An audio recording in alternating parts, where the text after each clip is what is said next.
Hi friends, good morning. Welcome back to my channel. আমি অনু নতুন একটি সুন্দর ভিডিওর সাথে তোমাদের সামনে হাজির হয়ে গেলাম। তো আজকে হলো শুক্রবার। তো সকালবেলা দেখো চা করে নিলাম কড়াইয়ে, ছেলের দুধের কড়াইয়ের মধ্যে আমি চাটা করি, যেহেতু নিজের জন্যই শুধু করি।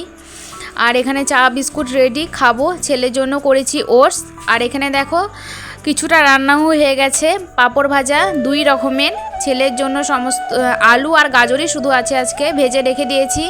মুগের ডাল করেছি, আর ছেলের ভাতও হয়ে গেছে। তো চলো চা বিস্কুটটা এবার খেয়ে নিই।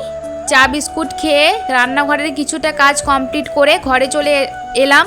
ঘরে চলে এসে বিছানাটাকে এবার গুছিয়ে নেব। আর ছেলেও আয়না নিয়ে ব্লগ করছিল। তো চলো বিছানা গুছিয়ে নিয়ে ছেলেকে খাইয়ে রান্নাঘরে চলে এলাম।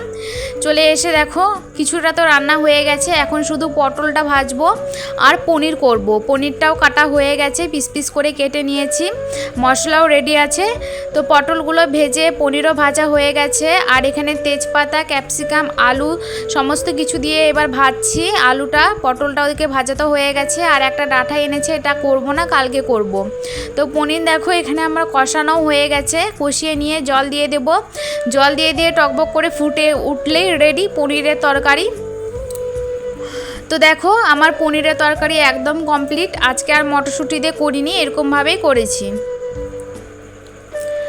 তো রান্নাঘরে সমস্ত কাজ কমপ্লিট করে বর চলে গেছে অফিসে, নিজে একটু ভাত খেয়ে ঘরে চলে এলাম। আজকে যেহেতু শুক্রবার, শুরু করে দিলাম ঝাড়াঝাড়ি মোছামুছি, যেটা আমি প্রত্যেক শুক্রবারে করে থাকি। তো সমস্ত কিছু আগে মোছামুছি করে নিলাম, তারপরে ঘরটাও ভালো করে দেখো ঝেড়ে নিলাম। আজকেও দেখো কতটা নোংরা বেরিয়েছে। তারপরে ঘরটা মুছে নিলাম। মাঝখানে ছেলেকে খাইয়েছি, আমি মাথায় তেল দিয়েছি যেহেতু শ্যাম্পু করব। তো এখন বিকেল হয়ে গেছিলো, এখন ঘড়ির কাঁটায় 4টা বাজছিল। তো জামা কাপড় দেখো কিছুটা শুকিয়েছে, আর যেইগুলি শুকায়নি সেইগুলি রোদেতে রেখে দিয়েছি। রোদ্রু যেহেতু এখন আছেই, তো তাড়াহুড়ো করছিলাম কারণ আজকে বাড়িতে আসছে বান্ধবী। তো দেখো জামাগুলো তুলে নিয়ে এসে ফটাফট করে ভাঁজ করেও রেখে দিলাম। তো দেখো ছেলে এখানে বসে থেকে করছে খেলা। বিছানার চাদরটা আমি পেতে দিয়েছি কারণ ওরা যেহেতু আসবে। তো বিছানার চাদর পাতা একদম কমপ্লিট, বালিশগুলোকে সরিয়ে রেখে দিয়েছি। তো চলো ছেলে ওখানে খেলা করছে, আর এইদিকে দেখো আমার ঘর ঝাড় দেওয়াও হয়ে গেছে, আর ছেলের ওইদিকে খাওয়ার করাও হয়ে গেছে। সমস্ত কাজ আমার কমপ্লিট, শুধু এখন অপেক্ষায় বসে আছি কখন ওরা আসবে। তো এইদিকে দেখো বললামই তো ছেলের খাবার করা হয়ে গেছে, দুধ গরম হয়ে গেছে। আর এখানে প্লেট মেজে ধুয়ে রেখে দিয়েছি, কাপড় রেখে দিয়েছি। তো এখন শুধু অপেক্ষা ওদের আসার। হাই ফ্রেন্ডস, তো দেখো সেই লাস্ট মনে হয় তোমাদের সামনে বিকেলে এসেছিলাম, তারপর আর আসিনি কারণ হয়ে ওঠেনি। তো এখন ঘড়ির কাঁটায় বাজছে 8টা প্রায় বেজে গেছে, 5 মিনিট কম আছে। তো এখন তোমাদের সামনে আসলাম, ভিডিওটা এডিটিং করছিলাম। তো দেখলাম যে ভিডিওটা আমার শেষ করাই হয়নি, সেই বিকেলবেলা করেছিলাম। তো বান্ধবী এসেছিল, বালুঘাট থেকে এসেছিল। ও শিলিগুড়িতে ঠিক না, সিটি সেন্টারের ওখানে ওর মেসো শ্বশুরের বাড়ি। তো ওখানে এসেছিল তোমার মঙ্গলচণ্ডী পুজোর মধ্যে। তো ওর কাছে না ফোনও নেই, তোর বোনের আমার নাম্বারও নেই, ফোন নেই মানে বুঝতেই পারছো যে আমার নাম্বারও নেই। তো ওর বোনের ফোন ছিল। তো ফেসবুকে ওর বোন আমাকে ফ্রেন্ড রিকোয়েস্ট পাঠিয়েছিল, আমি অ্যাকসেপ্ট করছি। তারপরে তো লিখলো যে আমরা শিলিগুড়িতে এসেছি। তো আমি তো জানি যে শিলিগুড়িতে ওদের আত্মীয় আছে।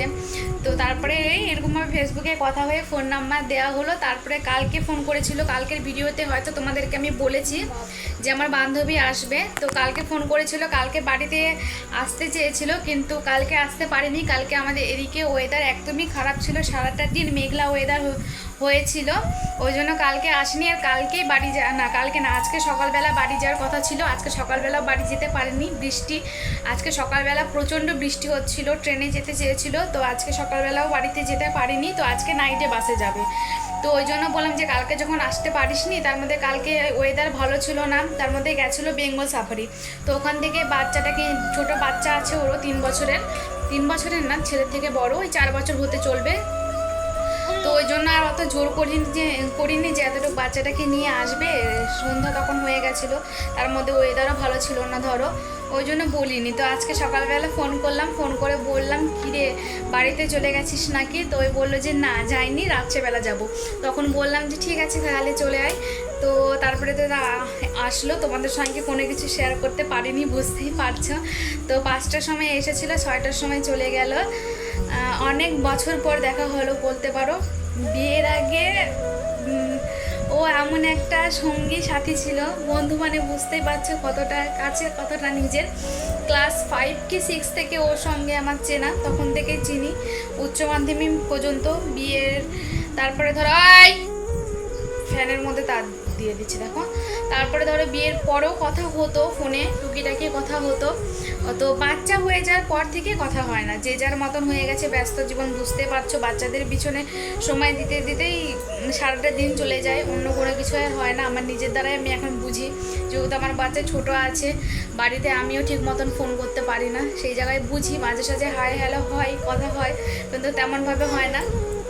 তো এসেছিলো, ভালো লাগলো, সত্যি মন থেকে ভালো লাগলো।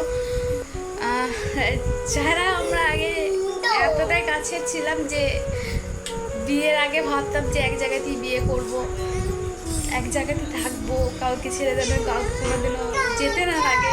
কিন্তু ওই ভাগ্য বলে যে জিনিসটা থাকে, আজকে ও ওখানে, ওর বাড়ির কাছেই বিয়ে হয়েছে, ও ওখানে, আর আমি চলে এসেছি এত দূরে। খারাপ লাগে থাকে থাকে। আমি বন্ধু বান্ধব সব কিছু আমি হারিয়েছি, কারোর সঙ্গে আর কথা হয় না, কাউকে বাড়িতে গেলেও দেখতে পাই না, যে যার মতন থাকে, যে যার মতন বাড়ি আছে আসলে। আর আমি বাড়িতে গেলেও বেশি দিন থাকি না, চলে আসি, তেমনভাবে যাওয়া হয় না। তো বিয়ের পরে, ছেলে হওয়ার পরে গেছিলাম, ওদের বাড়িতে গেছিলাম আমি 2বার। তো এখন আর যাওয়া হয় না, কারণ আমার শ্বশুর বাড়ির অনেকেই থাকে, ওখানে থাকে, তাদের বাড়িতেও যেতে হয়, তো তেমনভাবে আর হয়ে ওঠে না। তো আজকে আসাতে যখন চলে যাচ্ছিলো তখন খারাপ লাগছিল, খালি মনে হচ্ছিল যে আবার কয়েক বছর পর দেখা হবে, আদৌ তো আবার দেখা হবে কি না। যখন চলে যাই, ছাড়াছাড়ি হয়, তখন এটাই মনে হয়। চলো, আমি একটু বেশি ইমোশনাল হয়ে গেছিলাম, খারাপ লাগছিল যখন চলে যাচ্ছিল, খালি এটাই মনে হচ্ছিল যে আবার কবে দেখা হবে কে জানে।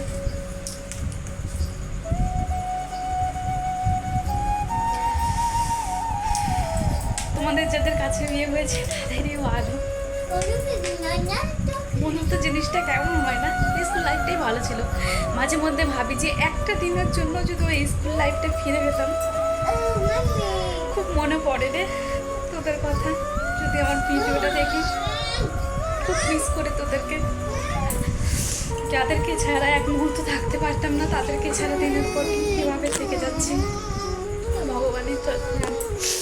তো চলো, ভিডিওটার বেশি বড় করবো না, আজকের জন্য এতটুকুই। Bye bye. যদি কোনো কিছু বলে থাকি খারাপ কিছু, তাহলে তার জন্য সরি। বাই।